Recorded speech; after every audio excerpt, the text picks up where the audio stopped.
Hello dear students, कैसे हैं आप सब। मेरे चैनल बायोप्रो प्लस में आपका बहुत बहुत स्वागत है। मैं डॉक्टर नीलू मिश्रा। आज मैं आपको जो टॉपिक पढ़ाऊंगी वो है बायोमॉलिक्यूल्स। तो बायोमॉलिक्यूल्स टॉपिक के अंडर में जो भी टॉपिक आता है उसमें से एक टॉपिक न्यूक्लिक एसिड था जो मैंने आपको पढ़ाया भी है। तो बायोमॉलिक्यूल्स टॉपिक शुरू करने से पहले मैं आप सभी से रिक्वेस्ट करूंगी, please dear students and dear friends and dear guys, अगर अभी तक आपने हमारे चैनल को लाइक सब्सक्राइब और शेयर नहीं किया है तो प्लीज़ हमारे चैनल को लाइक सब्सक्राइब और शेयर कर दीजिए। और हाँ, बेल आइकन को दबाना मत भूलिएगा, इससे मैं जो भी नया वीडियो डालूंगी उसका नोटिफिकेशन सबसे पहले आपको मिलेगा। और इसके साथ ही साथ मैं जो भी टॉपिक पढ़ाती हूँ, अगर आप इसका पिक लेना चाहते हैं तो आप मुझे इंस्टाग्राम पे फॉलो कर सकते हैं, जिसका लिंक हमारे यूट्यूब के डिस्क्रिप्शन बॉक्स में मैंने दिया हुआ है। आप वहाँ से जाके इसका नोट्स ले सकते हैं। इसके अलावा आप मुझे मेरी जीमेल आईडी पर मेल भी कर सकते हैं। मेरी जीमेल आईडी है neelumisra999@gmail.com। ये भी मैंने अपने यूट्यूब के डिस्क्रिप्शन बॉक्स में मेंशन किया हुआ है। तो चलिए टॉपिक को फटाफट शुरू करते हैं। बायोमॉलिक्यूल्स।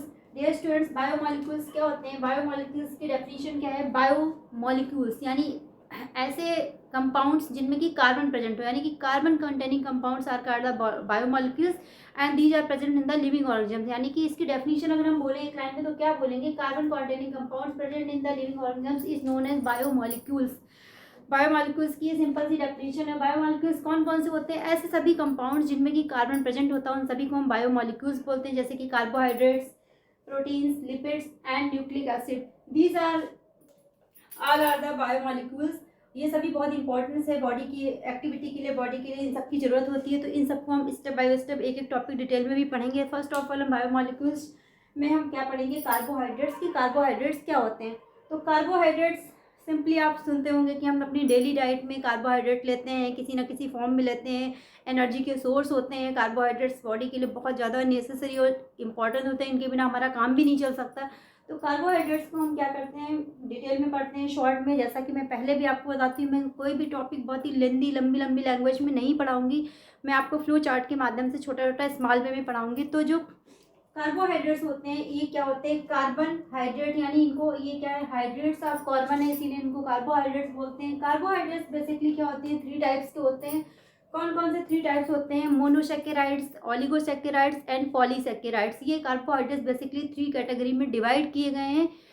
तो जो मोनोसैकेराइड्स होते हैं, जैसा कि नाम से क्लियर है, mono mean single, saccharides mean sugar, यानी कि ये सिंगल शुगर होते हैं, इसीलिए इनको मोनोसैकेराइड्स बोलते हैं। और ये सिंगल यूनिट ऑफ शुगर इनमें होती है। और ये इनका जो एग्जाम्पल होता है वो क्या होता है कार्बोहाइड्रेट्स का? Glucose, fructose, mannose, galactose.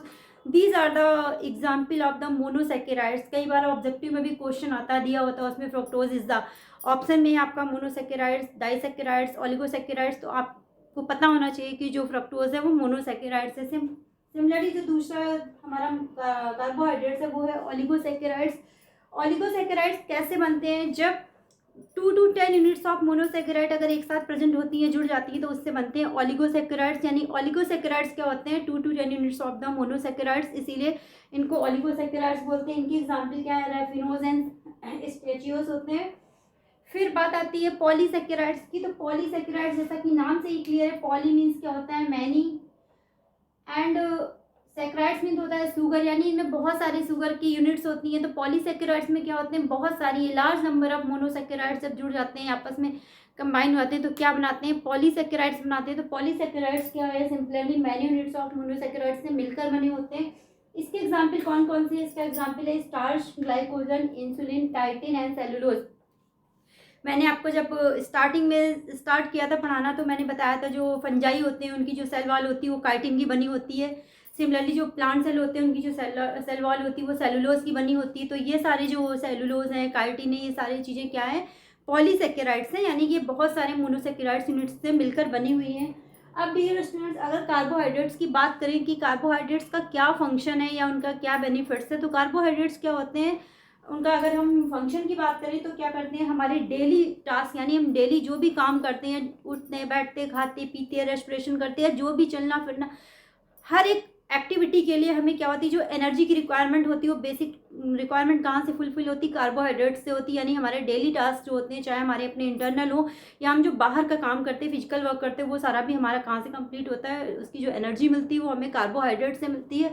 दूसरा क्या होता है कि they are the primary fuel for the brain's energy, यानी कि जो हमारा ब्रेन है, जो हमारा ब्रेन जो काम करता है, यानी कि सबसे ज़्यादा पूरी बॉडी में अगर किसी ऑर्गन को सबसे ज़्यादा एनर्जी की रिक्वायरमेंट होती है वो क्या है, हमारा ब्रेन है। तो इसलिए ब्रेन का जो प्राइमरी फ्यूल है, यानी सबसे पहली जो एनर्जी ब्रेन को मिलती है वो कहाँ से मिलती है, कार्बोहाइड्रेट से मिलती है। इसीलिए कार्बोहाइड्रेट्स को ब्रेन का प्राइमरी फ्यूल भी कहा जाता है या सोर्स ऑफ प्राइमरी फ्यूल भी कहा जाता है। आप देखते हैं कभी, इसीलिए जब किसी को बहुत थकान लगती है या कुछ लगता है तो इमीडिएट कार्बोहाइड्रेट सोच लेते हैं। सपोज इमीडिएट बोलते हैं बनाना खा लिया तो इंस्टेंट एनर्जी मिल रही, ग्लूकोज पी लिया इंस्टेंट एनर्जी मिल रही। तो ये क्या है, ग्लूकोज पी के इंस्टेंट एनर्जी जो आ रही, तो ग्लूकोज क्या है, कार्बोहाइड्रेट्स है जो कि हमें इंस्टेंट एनर्जी देते हैं। यानी कि बेसिक जो एनर्जी हमें प्राइमरी सोर्स ऑफ एनर्जी हमारे लाइफ का होता है वो कहाँ से मिलता है, कार्बोहाइड्रेट से मिलता है। तो आपने स्टूडेंट्स देखा कि carbohydrates are very important for the life and our functions, daily routine functions and daily task. तो कार्बोहाइड्रेट्स का जो ये टॉपिक था ये अभी ख़त्म हुआ है। मैं नेक्स्ट टाइम पे आपको पढ़ाऊंगी लिपिड्स क्या होते हैं, उसके नेक्स्ट बाद मैं पढ़ाऊंगी प्रोटीन्स क्या होते हैं। तो ये मैं बारी बारी से आपको पढ़ाऊंगी। और जैसे मैंने कि बताया कि जो कार्बोहाइड्रेट्स होते हैं और protein, lipid and nucleic acid, these are the biomolecules.